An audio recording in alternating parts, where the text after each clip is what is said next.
morning, scholars. Today I'm going to read this book for you.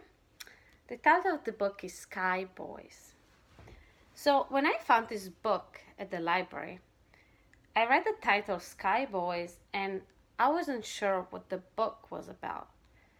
I looked at the picture and I saw a guy that seemed to be holding on to something. I wasn't really sure what.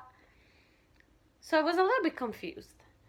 But then I remember that sometimes we can see the subtitle right below the title. And this is what is giving you more information about what the book is about.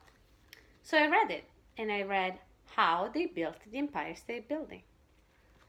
And I made a connection with the title and the subtitle, and I realized that we are talking about, in this book, we're talking about the people, the boys, who built the Empire State Building. Then I asked myself, what do I know about this topic? The topic of the Empire State Building. And I remember the first time I saw the Empire State Building. I remember I was so excited to go all the way on top of it because it's really tall. And when I was there, I remember looking down and seeing all Central Park and all the other skyscraper, and everything seemed so small. So I was kind of intrigued because this is a book about the people who actually built the Empire State Building. And I thought I might find out more about what they actually felt when they were on top, on top of the construction site. And I was just feeling curious about what we will find out about Sky Boys.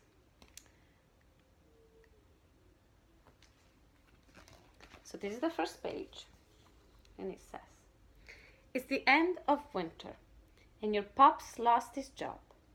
So every morning before school, you scour the streets for firewood, hunched down in an icy wind.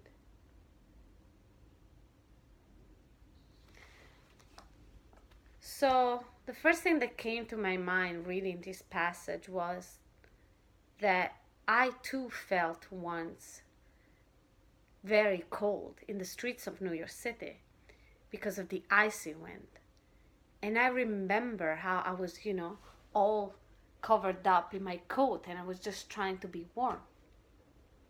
I also made a connection with what happened when somebody in my family lost their job.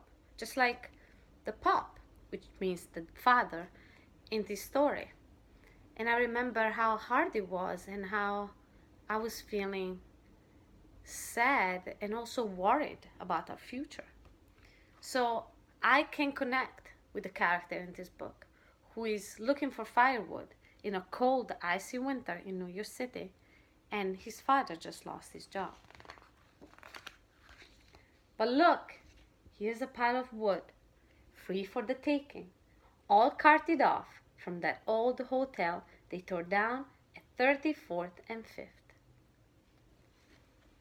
So I looked at the image and I'm thinking, like, this child was so worried because he was looking for some firewood, to help his family, and then he finds this whole pile of wood.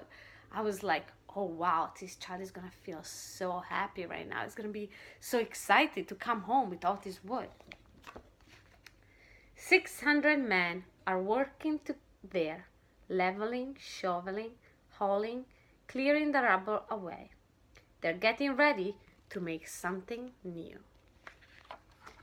So before I turned the page, when I first read this, I was like very excited to know what I will see in the next page, because something new is always exciting.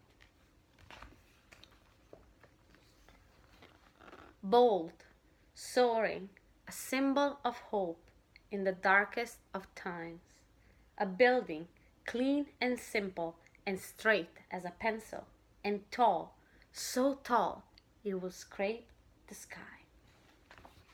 So when I think about something new, right? For example, a new gift or a new dress or a new toy, I think we can all connect with this feeling of excitement. And as the author said, even if it was the darkest of time, because, the father of this child just lost his job, still you can always see some hope and some happiness in something new.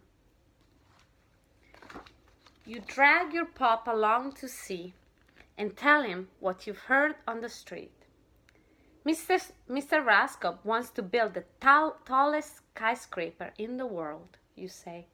Taller even than Mr. Chrysler's building. They say he'll be done by next May.